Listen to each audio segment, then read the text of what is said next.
Donc D'accord. bonsoir à tout le monde, hein. On va avancer un peu, on peut mettre la deuxième. Donc on est là ce soir pour parler du choix des médicaments, puisque cette année, hein, on va introduire deux nouveaux médicaments, le Bévarol et le Varoxal. Moi je vais vous parler du Bévarol et ensuite Odile va parler du Varoxal. Et Armin parlera un petit peu, il a une longue expérience lui de la sublimation, et donc il expliquera un petit peu ce que c'est que la sublimation, comment la faire, comment se protéger, parce qu'il y a quand même des risques et donc il faut préserver sa santé. Donc le Bévarol, c'est un médicament qui est aussi vendu par le même laboratoire, Veto Pharma, qui nous vendait l'Apivard. Donc on va commander cette année, on va essayer de faire une rotation. Moi personnellement, j'ai déjà fait ma commande et donc j'ai commandé du Bévarol. Donc c'est le même principe que l'Apivard, hein, ce sont des lanières et on va essayer d'utiliser une fois tous les 5 ans, hein, du Bévarol. Et donc, comme ça, il y a des bruits de fond ou je ne sais pas s'il y a. Hein, ça résonne un petit peu. Je ne sais pas ce qui se passe. J'espère que pour vous, c'est bon. Donc, on met 4 lanières. Alors, c'est pas 2 lanières dans le couvain, c'est 4 lanières. Donc, il faut bien les répartir. Mais avec 4 lanières, on a une meilleure diffusion. Donc, c'est une boîte pour 5 ruches, hein, comme la Pivard. Donc, il y a 5 sachets de 4 lanières. Et donc, quand vous n'ouvrez pas les sachets, hein, vous pouvez les garder. Ils se gardent pendant 5 ans. Donc, c'est un peu plus intéressant qu'à Pivard de ce côté-là. Donc, on les laisse 4 à 6 semaines normalement. Là, j'ai discuté hier avec un véto spécialisé, là, j'étais en Bretagne, et il me disait que lui avait fait des expérimentations Maine-et-Loire, et 6 semaines, ça avait bien fonctionné. Donc, il faut les laisser au minimum 6 semaines. Donc, c'est beaucoup plus court que pour Apiva. Donc, il faudra faire attention au risque de réinfestation quand on enlève les lanières, parce qu'on va les enlever beaucoup plus vite. Et hier aussi, on a discuté, je pense qu'il ne faut pas les mettre trop tôt, hein. Les gens, on faisait des traitements d'Apivar dès la fin des récoltes en juillet. Je pense que là, il vaut mieux attendre fin août. Donc, si nécessaire, faire un coup de varomède ou un autre traitement en attendant. Et on peut les mettre comme ça à la fin du mois d'août. Moi, personnellement, maintenant, même les lanières d'Apiva, je fais 8 jours avant de les mettre, je fais une dose d'acide oxalique pour tuer tous les varroas phorétiques. C'est que 20% des varroas, mais ça permet quand même d'être plus efficace après avec des lanières. Bon, le Bévarol a un effet beaucoup plus rapide que les lanières d'Apiva, hein, où souvent on a un temps de latence de 15 jours. La diffusion se fait par contact, hein, entre les abeilles. Donc, ce qui est important, c'est qu'ils soient bien répartis au niveau du couvain. Il y a des crochets, on va vous montrer des photos par la suite pour bien les insérer et avec une conservation qui est de 5 ans. Donc, ça aussi, c'est pour les tout petits ruchers. C'est vraiment intéressant. La suivante. Donc, le traitement Bévarol, hein, on va le faire cette année. Donc, s'il y en a qui en restent, vous pouvez le réutiliser. Mais par rapport à l'Apivar, on peut le faire plusieurs années de suite. Le Bévarol, si on le fait plusieurs années de suite, là, on a plus de résistance et donc on aura moins d'efficacité. En fait, ça remplace le Bévarol, ça remplace l'apistan. L'apistan qui est un produit qui va beaucoup dans les cires, enfin le Bévarol va un peu aussi dans les cires, hein, pas se faire d'illusions, mais on n'a pas les résistances qu'on a maintenant avec le tofluvalinate qui est très utilisé en arboriculture. Donc, il n'y a pas de gâchis. Il faut bien penser quand même à mettre des gants, hein. Ce sont des pyrètres, hein, dans le Bévarol, la flumétrine. Et donc, c'est important quand même de bien se protéger à ce niveau-là. Il n'y a pas, même s'ils sont des pyrètres, il n'y a pas d'effet secondaire sur les abeilles. Il faut traiter toutes les ruches en même temps, hein, comme toujours, pour être efficace. Donc, faire des comptages avant de les poser, puis faire des comptages par la suite. Là, cette année, par exemple, là, il y a eu beaucoup. Moi, j'avais pas de problème. Mais cette année, j'ai dû faire un traitement d'acide oxalique. Il y avait beaucoup de varroa. Hier, il y avait une journée technique en Bretagne et tout le monde a constaté la même chose, hein. Il y avait beaucoup plus de varroa cette année. Donc, si vous faites pas de comptage, là, on n'est pas très bien parce que les abeilles vont avoir un hiver avec des taux élevés de varroa et donc un redémarrage précoce au printemps avec des colonies affaiblies. Et donc, si nécessaire, donc avec le Bévarol, je pense qu'il sera plus fréquent de devoir faire de l'acide oxalique derrière. Donc, prévoyez, hein, si avec Apivar vous faisiez déjà de l'acide oxalique, ben, il faudra peut-être le prévoir aussi. Les commandes, on va faire une commande maintenant, on en fera une en juin, mais quand arrive le mois de novembre et qu'on fait des comptages et qu'il y a besoin, ben souvent on court après au niveau du GDSAIF pour refaire des commandes. Donc vous pouvez prendre de l'acide oxalique en précaution, ça se garde quand même plusieurs années, donc il est toujours bon quand même d'en avoir pour faire une bithérapie s'il y a besoin. La suivante. Donc, les précautions, je les ai données. Donc, on ouvre le sachet comme la pivare juste avant l'utilisation. Donc, on répartit bien les quatre lanières. Il y a des crochets spéciaux qui sont en haut. On les tourne de côté, comme ça reste au-dessus des cadres. Donc, on met bien les lanières et sur des ruchettes, hein, deux lanières suffisent. Donc, il n'y a pas de temps d'attente pour le miel. On récupère les lanières, hein. Cette année, on a quand même eu un fût de 200 litres plein de lanières. Et donc là, je vous invite à continuer avec ça. Et surtout, c'est quand même des produits qui sont très toxiques pour les organismes aquatiques. Et donc, il faut bien les récupérer et les éliminer par incinération.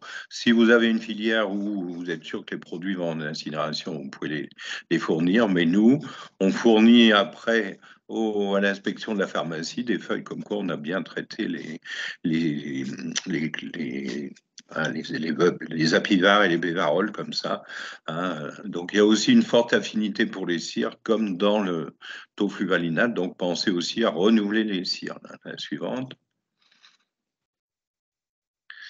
Voilà, donc comment ça se présente? Vous voyez la boîte de Bévarol avec les 5 sachets dedans. Et donc, dans les sachets, on ne voit pas très bien sur la photo, mais vous voyez les crochets qui sont répartis. Ce sont des petits crochets plastiques, hein, qui sont mis au-dessus des cadres. Et donc, ça permet comme ça au produit d'être bien dans le couvain, hein, parce que pour qu'il y ait un maximum de contact, il faut qu'il soit le plus bas possible. Mais pour la pivare, ça reste valable, hein. Il faut vraiment que la pivare descende bien dans les intercades. La suivante. Je crois que ça va être la dernière après. Voilà, donc la façon dont on met, vous voyez, avec les gants, hein, on courbe la petite partie plastique en haut et ça se met très bien en place comme ça entre les cadres. Donc après, on pourra, si vous avez des questions, on pourra y répondre.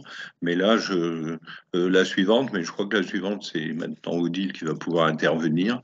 Voilà, donc on va vous parler du Varoxal, qui est une nouvelle sorte d'acide oxalique. Donc on a éliminé, hein, l'apibioxal. Bon, il nous reste 2 petits sachets de 35 grammes, s'il y en a qui veulent les avoir. On ne les a pas mis sur le bon de commande, mais vous pouvez nous téléphoner pour ça.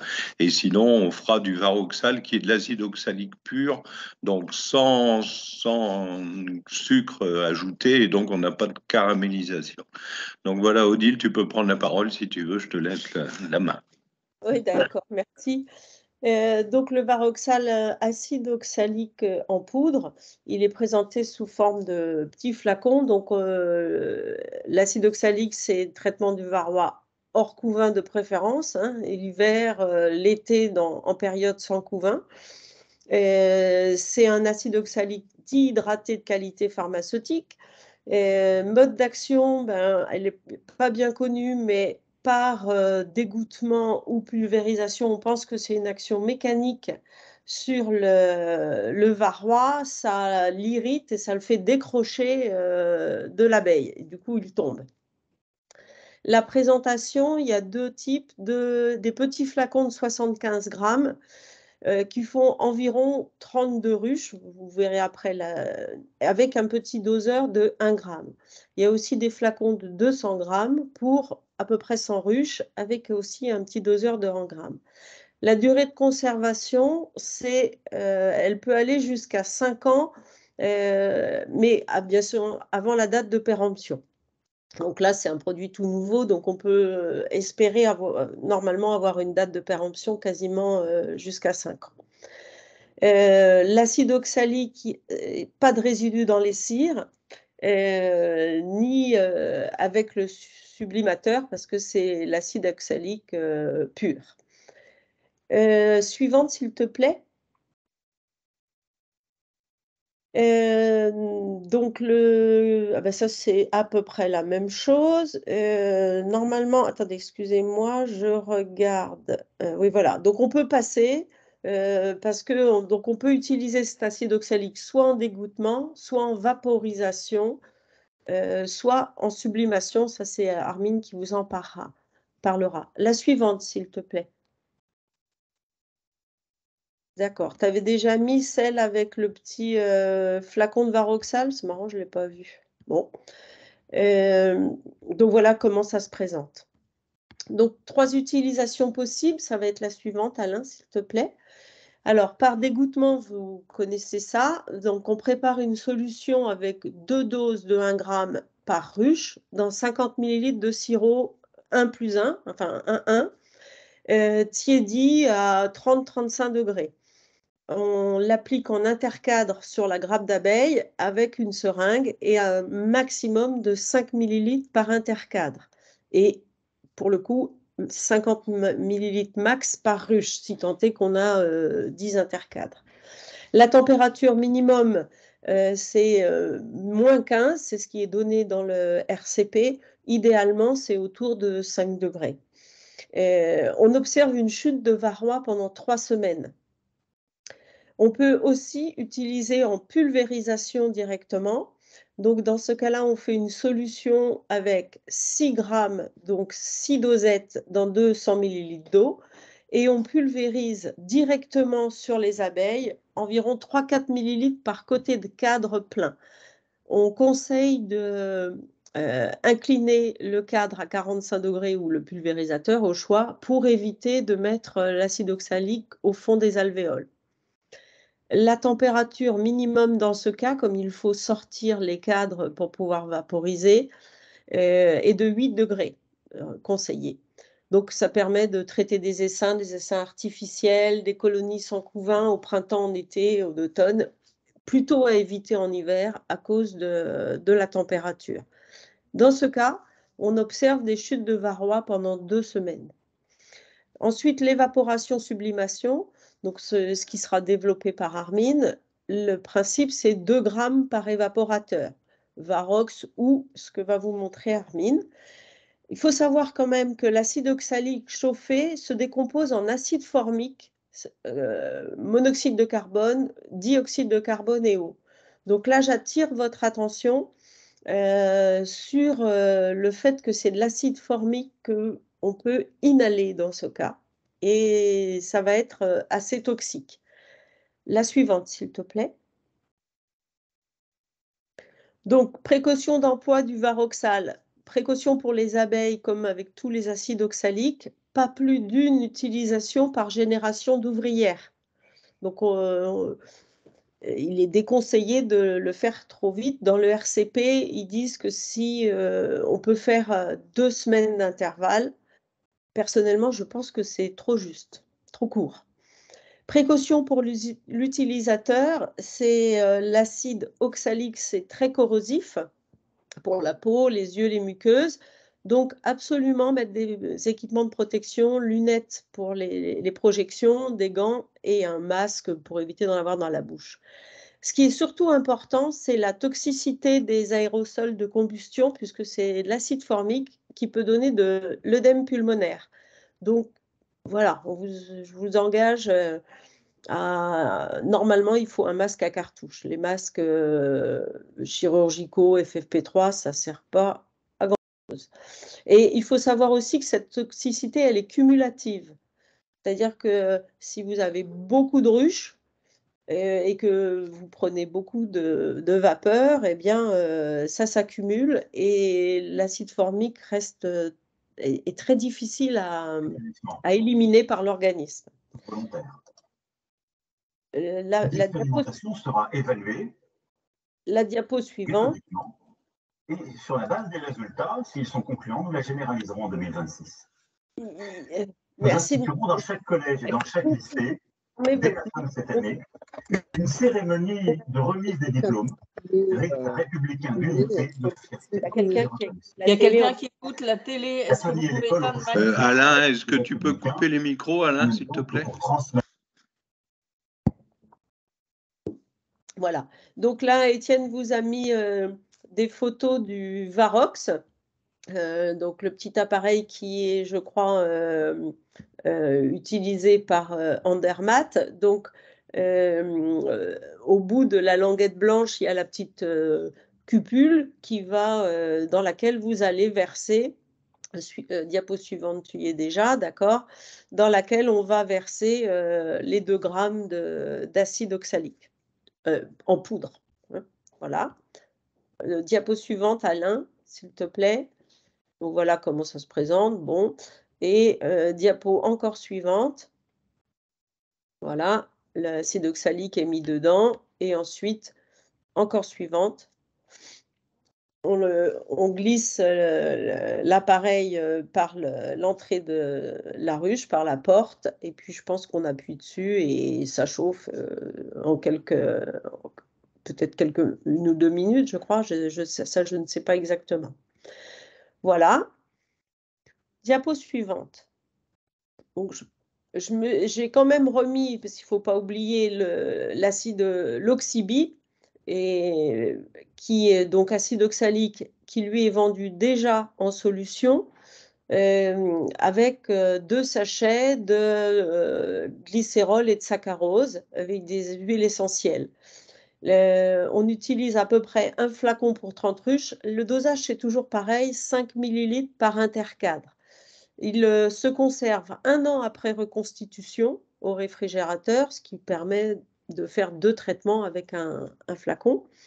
Et l'emploi est donc, à mon sens, plus facile et plus sécurisé puisque l'acide oxalique est déjà liquide. Et en fait, vous n'allez mettre que du sucre dedans, vous refermez le flacon, vous secouez. Donc, on fait attention, bien sûr, on met des équipements, gants, lunettes, mais le risque est quand même, à mes yeux, moindre. Et de la même manière, il faut tiédir la solution. Et la température extérieure doit être au-dessus de 3 degrés. Les diapos suivantes, Alain, s'il te plaît. Et donc, voilà comment ça se présente. La seringue qui est fournie avec le flacon et on dégoûte sur les abeilles. Hein. Il ne faut pas... qui sont le long des intercades. Ça prend 1 minute par ruche. Voilà. La diapo suivante, s'il te plaît. Donc, on adapte les doses selon la saison. Enfin, ça reste toujours 5 ml par intercadre maximum. Et puis, on n'en met pas là où il n'y a pas d'abeilles, quoi. Voilà. Et on peut tenir la solution tiédie avec une bouillotte, un système. Moi, je mets dans un saladier chaud. Enfin, voilà. Et en hiver, voilà, Étienne avait remis, ça dure 1 minute. Hein, on ouvre, on met et puis on referme. Voilà. Ensuite, on vous a mis diapo suivante, un rappel des seuils d'infestation critique des colonies. Donc, pour les comptages sur l'ange, donc c'est les chutes naturelles, hein, je rappelle, c'est les chutes. Et maximum, on devrait avoir là 1 varroa par jour, en sachant qu'il faut laisser les langes au moins 3 jours, idéalement 2 fois 3 jours. Sans oublier en été de mettre un produit de la glu anti-fourmis autour des langes pour éviter que les fourmis viennent boulotter les varrois. En mai, 3 varrois par jour, en juillet 10, en août 10, en septembre 12. Voilà. Au-dessus de ces seuils, vous avez des risques pour la population d'abeilles. Et rappelez que plus la ruche est populeuse, plus elle élève du varroa. Adapter le diapo suivante, s'il te plaît. Donc là, c'est une proposition d'Étienne. Étienne, tu veux reprendre la main pour parler de ça ? Alors oui, donc là, c'est vraiment l'importance des comptages. Hein. On s'aperçoit qu'on devrait avoir 100% de comptage et on a peu de comptage. Hein. Hier, en Bretagne, ils ont bien expliqué un petit peu l'intérêt du comptage et il y avait des comparaisons comme ça au niveau de l'efficacité des traitements pour les gens qui comptent et ceux qui ne comptent pas. C'est-à-dire que ça permet d'adapter le traitement si on a du comptage. Après, Armin va parler ensuite, c'est vraiment un grand adepte du retrait de couvain mâle. Il pratique ça depuis une vingtaine d'années, je crois. Hein, en Allemagne, c'est très pratiqué. Il n'utilise pas du tout d'amitrase. Et donc, le retrait de couvain mâle au printemps, pour moi, c'est essentiel. C'est un traitement non chimique et ça vous permet comme ça de retarder le développement. Hein. C'est pas un traitement miracle, mais vous avez beaucoup moins à la période où les colonies sont les plus populeuses, donc où il y a le plus de varroa. Donc, ça vous permet comme ça de diminuer les quantités de varroa. Et après, quand vous mettrez vos lanières ou les autres traitements, hein, même les gens qui veulent encager des raies et mettre de l'acide oxalique, c'est possible. Je crois qu'Armin va en parler aussi. Et donc, ça, pour moi, c'est un traitement qui devrait être généralisé. Compter, faire du retrait de couvain mâle et ensuite appliquer un traitement chimique, hein, donc soit Bévarol. Donc, cette année, moi, je vous invite à passer au Bévarol si vous pouvez. Il y a des gens, il y a des pros qui continuent, qui font tout le temps de la pivard, ils ne jurent que par la pivard. Si ça marche, c'est pas un problème. Par contre, ça fait quand même 2-3 ans que moi, il y a des gens qui me réclament en disant, mais quand est-ce que vous allez faire l'année d'alternance? C'est vrai que la piston ne nous intéresse pas beaucoup parce que c'est quand même peu efficace. Et là, le Bévarol, il y a beaucoup de régions qui l'ont testé l'année dernière. On a d'excellents retours. Et donc, moi, je vous incite plutôt à utiliser Bévarol. Et donc, les comptages qui ont été faits étaient très bons en fin d'année ici, après les traitements de Bévarol de l'automne.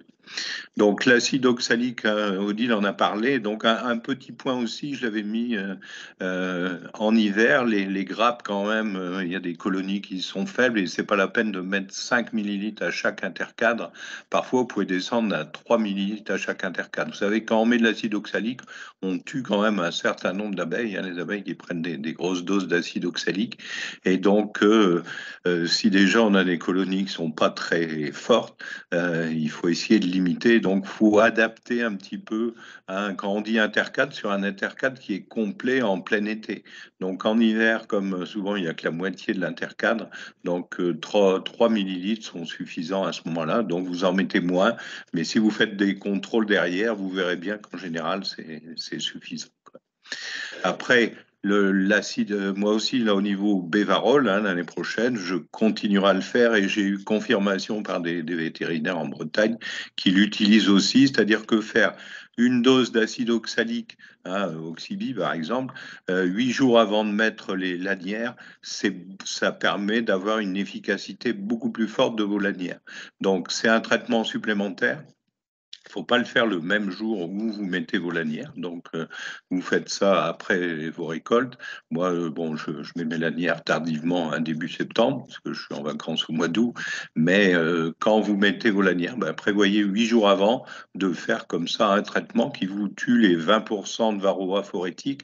Et donc, vos lanières seront d'autant plus efficaces. Donc, si vous pouvez, on a aussi des ruptures de couvain, hein, en automne. Moi, quand je reviens de vacances, souvent, on a des périodes comme ça, quand il y a eu des déficits un petit peu nutritionnels, même si je leur laisse des hausses pendant que je suis pas là. Donc, il y a quand même souvent des ruptures de couvain à ce moment-là. On l'aperçoit dans beaucoup de régions maintenant. Et donc, quand vous faites un traitement d'acide oxalique à ce moment-là, eh bien, ça vous permet d'être beaucoup plus efficace puisque vous avez moins de couvain, puisque 80% des varroas sont dans le couvain. Et après, rien n'interdit à ceux qui veulent le faire, qui ont des rennes marquées, hein, de faire comment on appelle, de capturer les rennes et donc de faire pendant 24 jours comme ça une ponte. Et donc là, vous avez une efficacité intéressante de l'acide oxalique. Les acides oxaliques sont des traitements flash, c'est-à-dire qu'au bout d'un mois, hein, on l'a vu déjà avec l'acide formique auparavant, au bout d'un mois, vous retrouvez souvent des niveaux d'infestation très élevés, quoi. Donc, ce qu'il faut, c'est qu'il n'y ait pas de réinfestation. Et avec le réchauffement climatique, les abeilles qui vont sur des cultures dérobées, hein, en octobre-novembre, on a beaucoup de réinfestation. Donc, c'est pour ça que les comptages sont indispensables à ce moment-là. Voilà, j'ai mis l'alimentation est le meilleur médicament de l'abeille. C'est vrai que si vous avez des abeilles qui ont pas mal de protéines, un bon équilibre alimentaire, des minéraux, des oligos, ils sont en meilleure santé. La suivante. Est-ce que je peux dire un petit truc sur le... Excusez-moi, avant que tu finisses la suivante. Sur le Bévarol, je voulais juste rappeler que ça se stocke quand même pas mal dans les... Enfin, ça se stocke beaucoup dans les cires comme la pistan. Donc, il ne faut pas, même si les trucs vont se conserver peut-être 5 ans, j'engage à pas faire de stock. Parce que c'est vraiment un traitement d'alternance. Oui, mais ce que j'ai dit. Ouais, tout à l'heure, je l'ai dit, hein, il ne faut pas faire ça tous les ans, parce que c'est un produit qui est quand même beaucoup moins efficace, et donc avec des inconvénients quand même. Oui, tu as bien raison. Merci. Donc la suivante. Voilà, donc là, juste hein, pour vous rappeler que les traitements chimiques, donc ceux qui sont en bio, ne peuvent pas utiliser certaines molécules.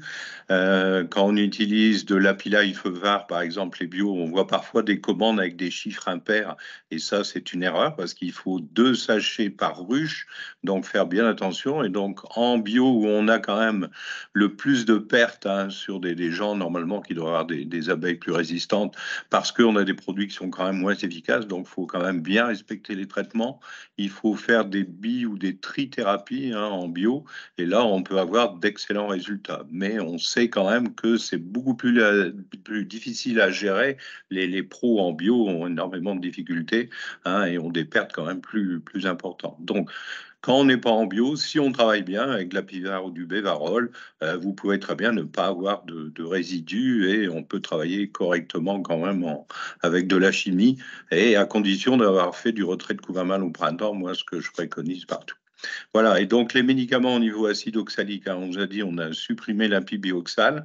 L'oxybi étant liquide, Odile l'a dit, c'est quand même quelque chose qui est facile à utiliser, qui se conserve.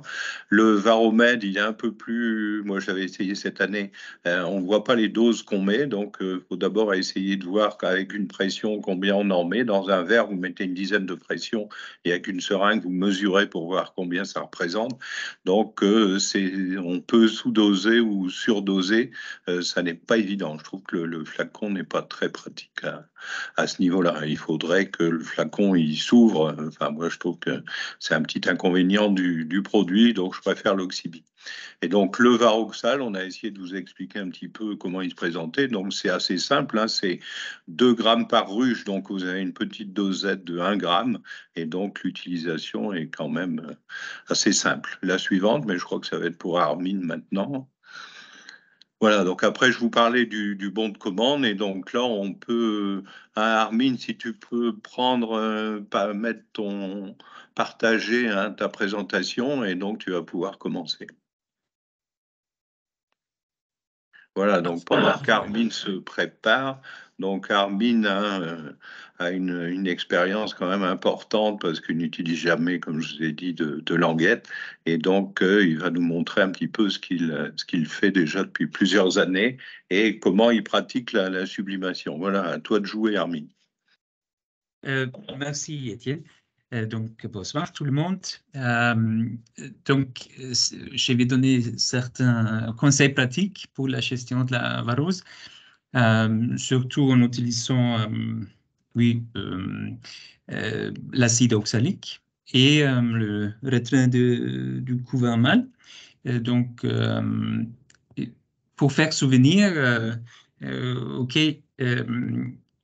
sur cette graphe-là, on voit que en fait, la courbe noire, c'est l'évolution du varroa.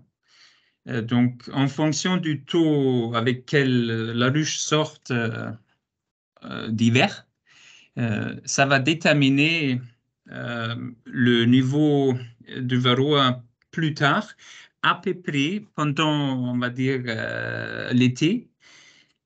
Tous les 3 semaines, le taux de varroa va multiplier par à peu près 1,6, 2 fois tous les 3 semaines.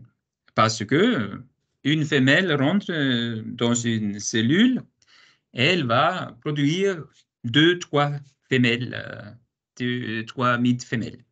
Et donc, vous voyez, chaque mois, vous allez au minimum doubler le comptage. Donc, si votre ruche perd une mythe en janvier, après 3 semaines, son traitement, elle va perdre 3. Après 3 semaines, elle va perdre 6 à 9. Et ça rentre en fait dans une phase exponentielle pendant l'été.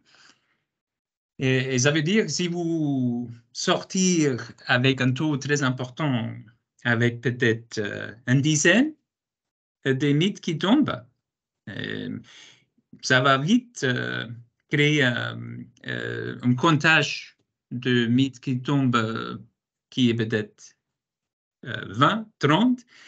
Et pendant l'été, le facteur de multiplication pour estimer le taux dans la ruche, c'est à peu près 200. Donc, si en été, 10 mythes tombent par jour, vous pouvez calculer que vous avez à peu près 2000 mythes dans la ruche. En automne/hiver, le facteur est à peu près 500. Donc, si 2 mythes tombent, ça veut dire 1000 mythes dans la ruche. Donc, ça vous donne à peu près une idée de qu'est-ce que ça donne. Donc, seulement pour très court, pour maintenir, on va dire, le taux de mythes pendant l'été où on est bloqué de traiter avec des produits chimiques à cause de contamination du miel, donc on ne peut pas traiter pendant l'année. Là, le retrait de couvain mâle, j'ai fait ça 3 fois à peu près, ça va permettre de maintenir le taux de mythes dans un niveau plus bas. À un moment, ça va quand même monter massivement fin de l'été, mais au minimum, on va tarder cette situation qui est nocive pour la ruche. Et donc, aujourd'hui, je ne vais parler pas surtout sur le retrait de couvain mâle, mais plutôt sur des traitements d'été et d'automne/hiver. Donc, après la récolte d'été, on peut... ça, c'est une photo pour faire souvenir à qu'est-ce que ça ressemble, le retrait de couvain mâle. Je crois on ne va pas rentrer plus profondément dans le sujet là.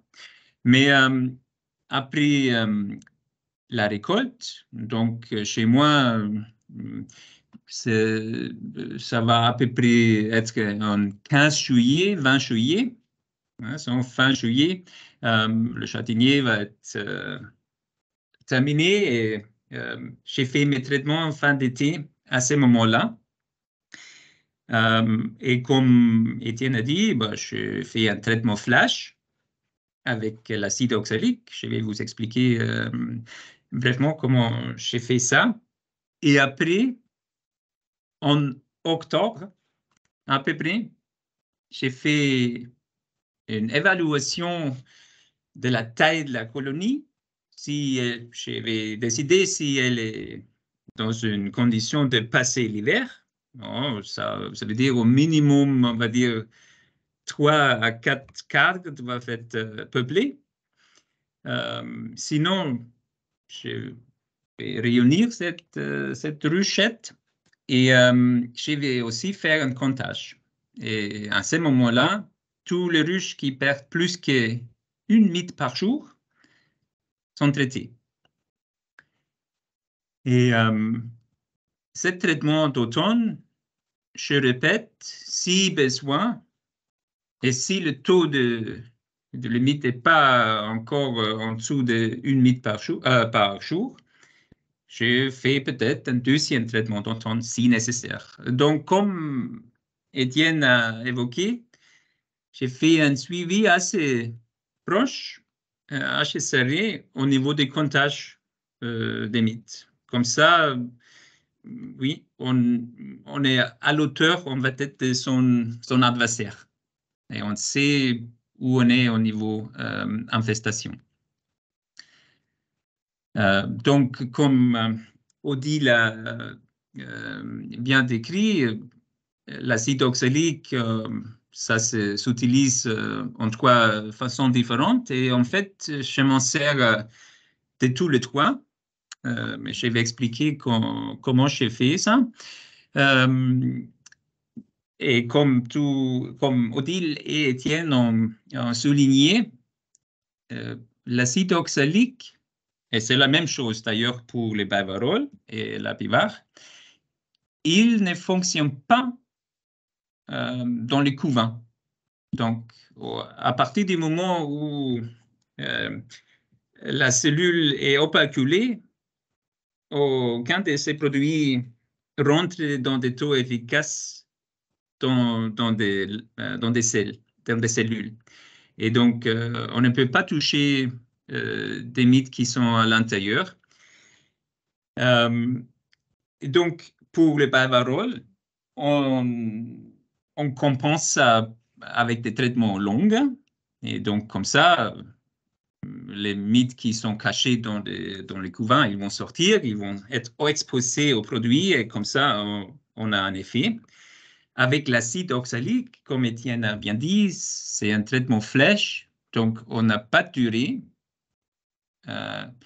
Pour un part, c'est un avantage parce que l'acide oxalique ne va pas créer des résidus. C'est une substance hypophile. Donc, il n'y a pas d'accumulation dans la cire. Mais il faut bien savoir, ça fonctionne que contre des varroa phorétiques, donc qui sont sous des abeilles. Donc, la meilleure façon d'utiliser l'acide oxalique avec des taux les plus élevés, taux d'efficacité, c'est un traitement dans une colonie sans couvain. Et donc, oui, soit ça peut être dans des périodes comme Étienne a dit, où la ruche peut-être a réduit le couvain. Ça peut être pendant l'hiver, ou on peut utiliser des techniques pour rendre la ruche sans couvain pendant une certaine période. Et il y a plusieurs méthodes. Vous avez peut-être entendu parler d'une cage à reine, donc où on met un cage autour d'un cadre et on oblige la reine de pondre seulement sur cette cadre-là. Aujourd'hui, je vais vous parler de la façon avec laquelle je travaille moi. Je ne dis pas que c'est la meilleure façon ou ça fonctionne pour tout le monde, mais c'est seulement pour partager. Donc, si on commence avec une colonie après la récolte, donc j'ai encore une ruche juste à gauche là avec une reine. Première étape, ça va être aller chercher la reine. Donc pour ça, c'est déjà bien si la reine est marquée et si on a un peu de temps et expérience pour trouver la reine. Donc ça, c'est déjà une point, on va dire, qui peut rendre ça un peu plus difficile pour des gens qui sont peut-être pas dans une situation de faire ça facilement. Mais de toute façon, sa première étape, c'est trouver la reine. À ce moment-là, fin juillet, mi-juillet, les ruches sont peupleuses. Donc, ça peut prendre un moment. Des fois, il faut regarder peut-être une deuxième fois. Quand j'ai trouvé la reine, j'ai mis la reine dans une ruche qui est sans abeilles et où j'ai mis des cadres bâtis, mais vides. Et j'ai mis la reine toute seule dans cette ruche. Et la ruche, elle est placée sur l'endroit où avant il y a eu l'ancien ruche avec la reine. Donc maintenant, la reine se trouve dans une ruche toute seule avec des cadres vides et tout les abeilles qui sont à l'extérieur, qui sont en récolte, eux, ils vont rentrer par la même entrée et ils vont joindre la reine. Tout le monde va s'apercevoir que, OK, on n'a pas de couvain. Et la reine, elle va commencer à pondre. Mais maintenant, j'ai créé une ruche qui a pas mal d'abeilles. Hein, ça va être un tiers, la moitié, mais de la ruche, ça va être des abeilles qui sont dédiées à la récolte, qui sortent. Donc, ils sont là, plus la reine, et il n'y a pas de couvain operculé. Donc, j'arrive après 3 jours, et maintenant, tous les varroas phorétiques, ils n'ont aucun endroit pour se cacher. Ils sont exposés à 100% à mon traitement.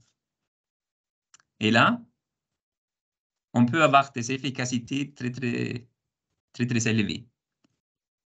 On va en fait éradiquer presque tous les mythes phorétiques sur des abeilles qui sont présents. Le couvain de cette ruche, je vais laisser dans cet ancien corps et je vais mettre cet ancien corps avec le couvain, mais sans la reine, jusqu'en haut de cette nouvelle ruche que j'ai créée en bas. Et là, je vais attendre 21 jours. Là, c'est en fait quand ça présente en original. Donc, à gauche, ça c'est la nouvelle ruche avec des cadres bâtis mais vides et la nouvelle reine. Et je vais mettre l'ancienne ruche.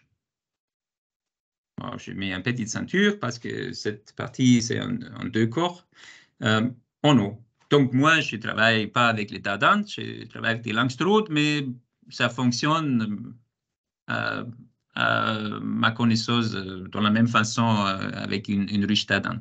Donc, les abeilles, ils se comportent très, très similaires.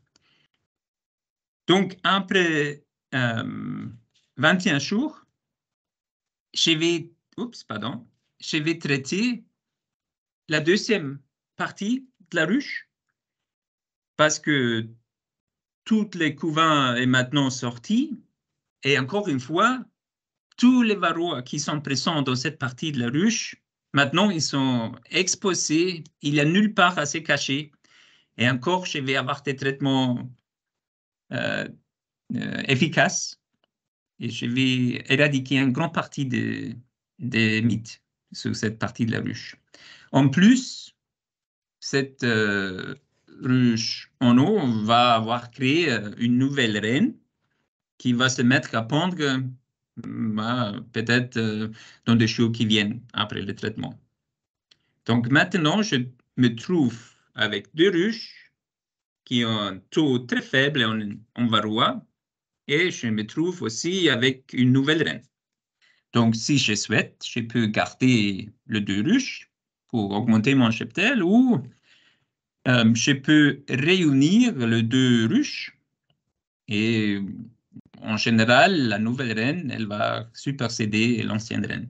Et donc, je me trouve avec une ruche forte et avec une jeune reine qui est prête à démarrer l'année prochaine en bonne forme, en bon état. Et en plus, j'ai des taux de varroa très bas.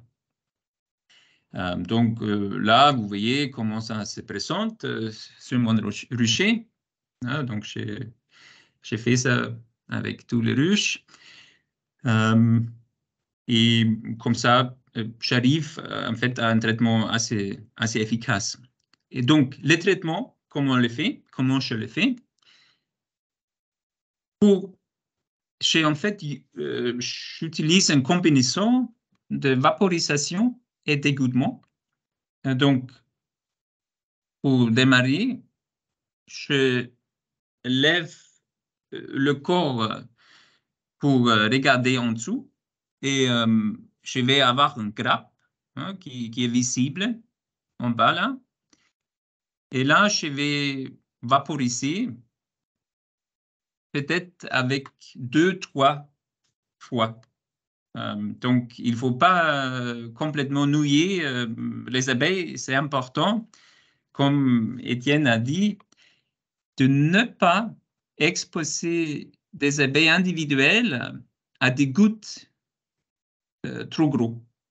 Donc, mieux c'est de bien vaporiser. Donc, avant de traiter, il faut utiliser les vaporisateurs, regarder s'il est bien ajusté et qu'il produit des gouttelettes très fines. Et après, j'ai fait 2-3 sprays, pas plus. Après, je vais remettre le corps sur le sol et je vais ouvrir en eau. Et en eau, j'ai fait un dégouttement avec la même solution.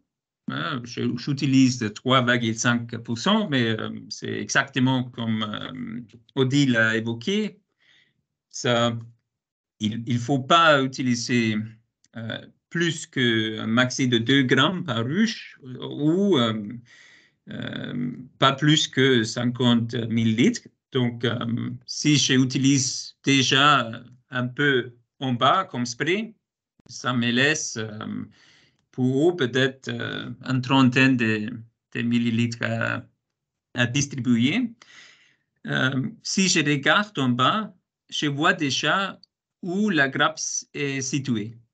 Si elle est plus à droite, à gauche, au milieu. Et donc, je sais déjà, comme Étienne a dit, il ne faut pas mettre du produit dans des intercadres qui sont vides, où il n'y a pas d'abeilles. Pour le dégouttement, comment j'ai fait, et pour les vaporisations, donc, oui, Odile, tu as bien dit, OK, si on a un poudre, il faut faire attention, ce n'est pas du sucre, hein, c'est en fait l'acide qui est créé, donc il faut avoir des gants. Et j'utilise cet équipement-là, j'ai une pèse où je peux peser. J'ai aussi, je trouve ça très utile, une pèse à cuillère. Donc là, je peux en fait peser des quantités jusqu'à 1 gramme.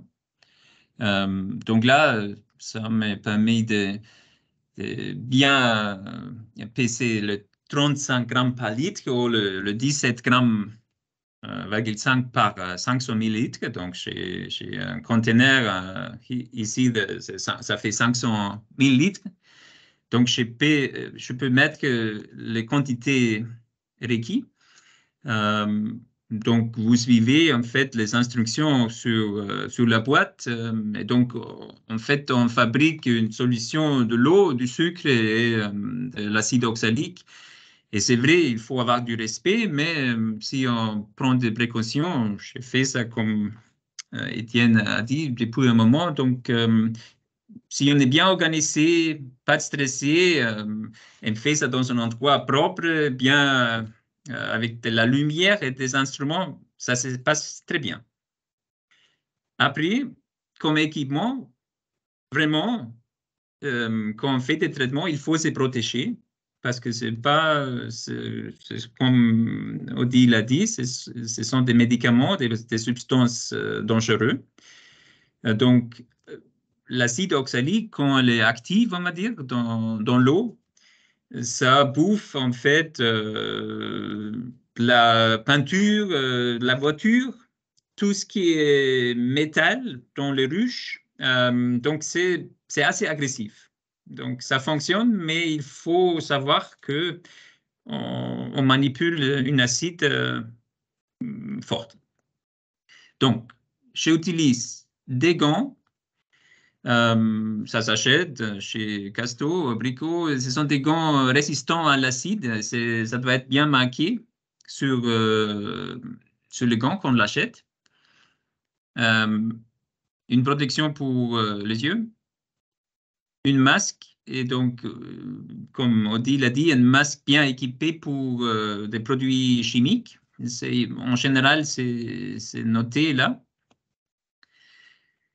Et donc, une bouteille, si on produit, on va dire, la liquide, une bouteille qui résiste à l'acide. Donc, on ne peut pas mettre une bouteille plastique lambda là. Ça doit être une bouteille qui est résistante à l'acide. Et quand vous fabriquez une solution à traiter, il faut toujours mettre des étiquettes. Surtout quand vous gardez ça, c'est une petite geste, mais je conseille fortement pour ça. Vous savez qu'est-ce qu'il y a dedans après un an que vous revenez, c'est compliqué. Donc, aussi, c'est une bonne pratique de bien écrire dessus.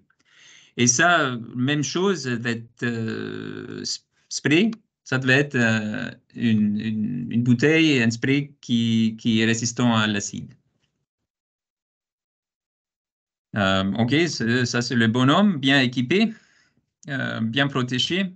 Comme ça, vous pouvez travailler sain avec le produit. Pour le dégoûtement, donc j'utilise un seringue où je peux mettre mes 50 millilitres. Comme ça, je sais, je n'ai pas le droit d'utiliser plus et je m'arrête là. Donc, je regarde d'abord combien des espaces avec des abeilles sont peuplés. Et après, donc 3, je vais mettre que 15 millilitres dans la seringue. Ça, je fais avant que je commence. Et quand j'ai mis ça dans mon seringue, je sais, je ne vais pas utiliser plus. Si vous utilisez beaucoup plus, vous pouvez tuer un ruche avec ça, si vous surdosez. Donc, ce n'est pas de l'eau, c'est un médicament. Donc, il faut faire attention, mais encore une fois, si vous êtes discipliné, organisé, et vous respectez les consignes, ça fonctionne très bien. Pour les dégoûtements, comme je vous ai dit, c'est important de produire des droplets, des gouttelettes le plus fin possible. Et donc, moi, je fais ça avec une extension à pipette. Ça s'achète, ça coûte quelques centimes, c'est pas cher. Vous pouvez commander ça sur Amazon, même si vous demandez dans un labo, vous pouvez en avoir. Donc, et ça rentre en fait sur le seringue et ça vous donne des gouttelettes très fins. Et ça, c'est très bien. Ça fonctionne bien. Odile a conseillé en fait, de mettre à tiède la solution. Et donc, ça, c'est vraiment important, surtout parce qu'il y a du sucre dans la solution.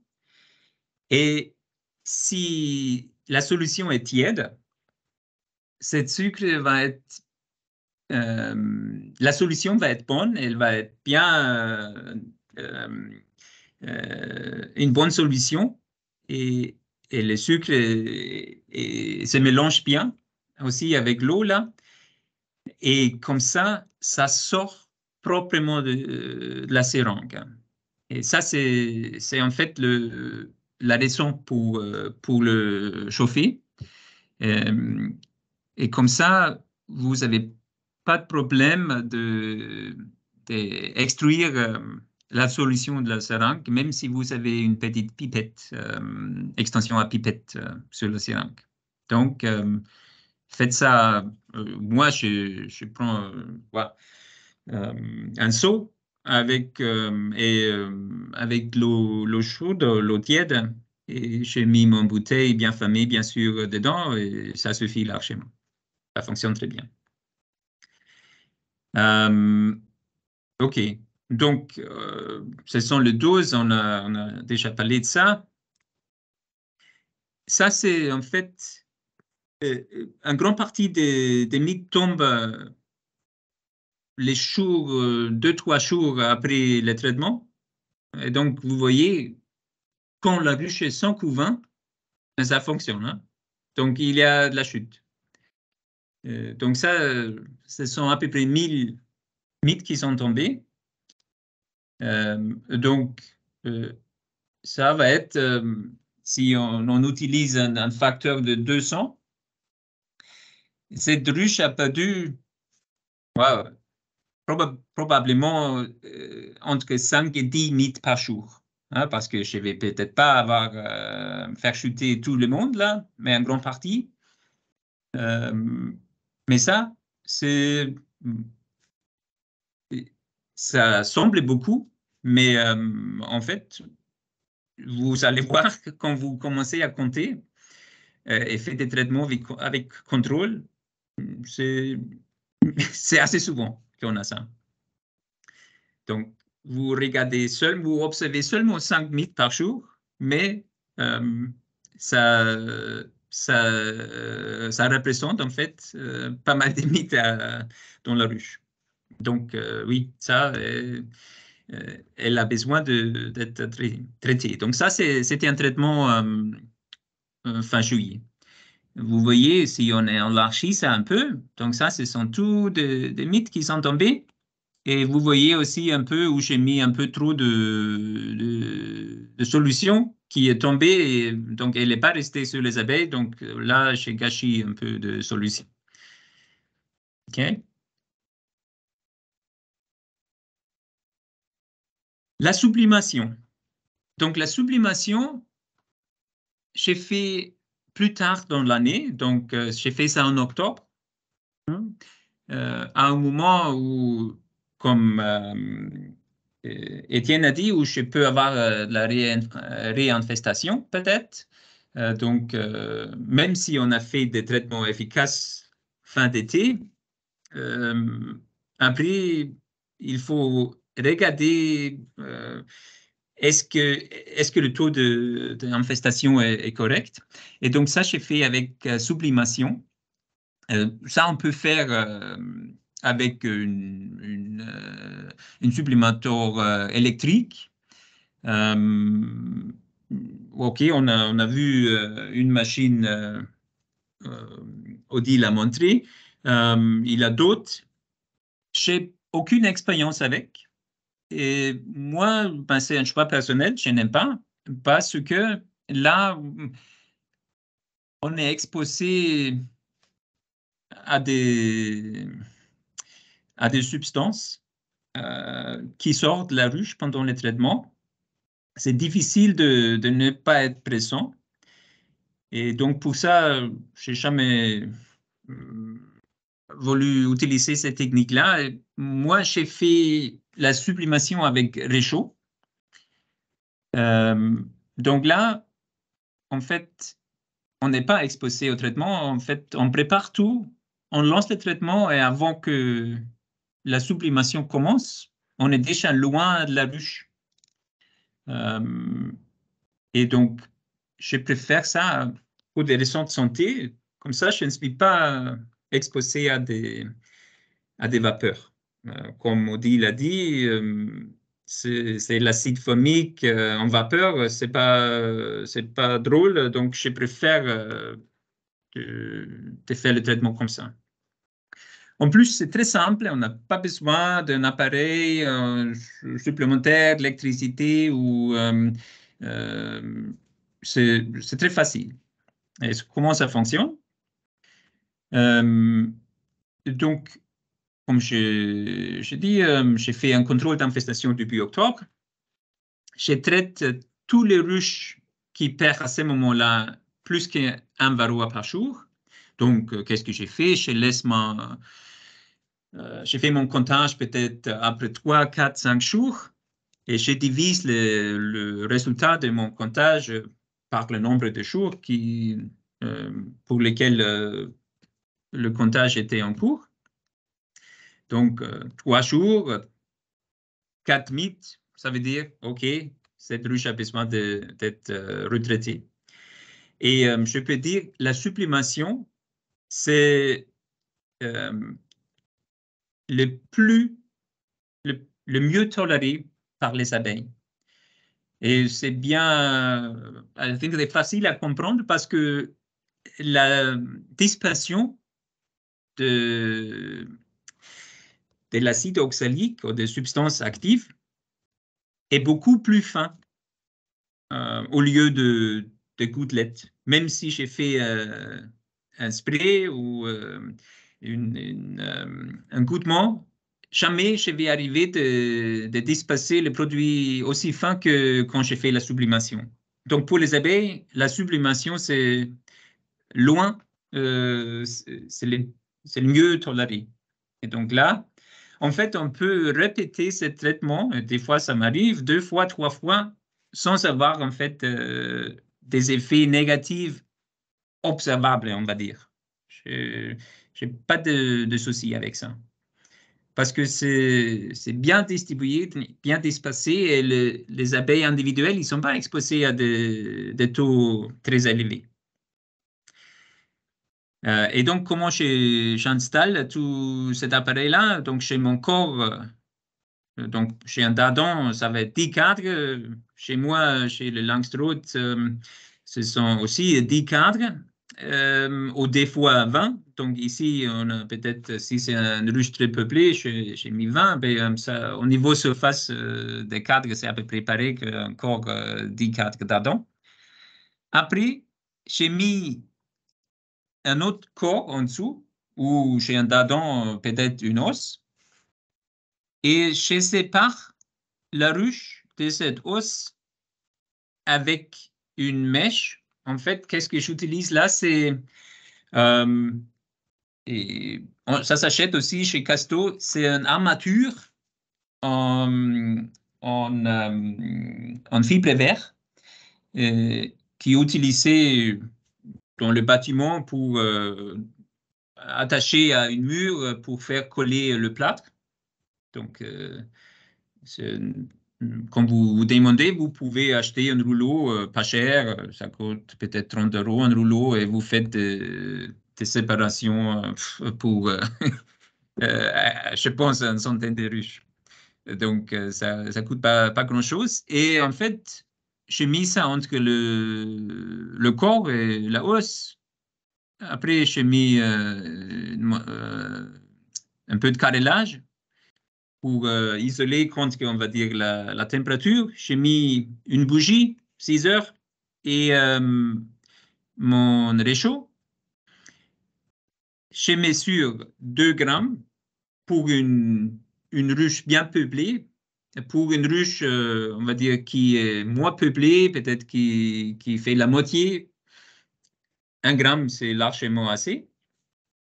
J'allume ma bougie. Et moi, j'ai fait, on va dire, sur un endroit, peut-être une vingtaine de ruches, qui sont tous traités de la même façon. Et j'arrive, en fait, à traiter les 20 ruches dans une seule session. Ça prend jusqu'à quand on allume et jusqu'à la sublimation commence, ça prend 5 à 7 minutes. Donc, ça me laisse le temps d'avancer, faire tous les... Il faut bien préparer, bien sûr, mais quand on allume, ça va très vite. Je ferme, je m'éloigne, je travaille contre le vent. Donc, je commence à la ruche qui est voilà, bien positionné pour être pas... Vous travaillez contre le vent. Comme ça, vous évitez de vous exposer. Et en fait, quand j'ai fermé la dernière ruche, je m'éloigne et je regarde de loin. Et oui, après 5-8 minutes, je peux observer la fumée blanche qui sort de l'entrée de la ruche. La ruche n'est pas plus fermée, je ferme bien sûr la ruche avec son couvercle, mais je ne bloque pas l'entrée, ça reste ouvert. Et cette substance, les 2 grammes là, ils sont sublimés après 1 heure. Tout est fini. Je fais ça en général le soir, hein, ou une jeune personne Et donc, j'ai fait ça jusqu'à avant la tombée de la nuit. OK.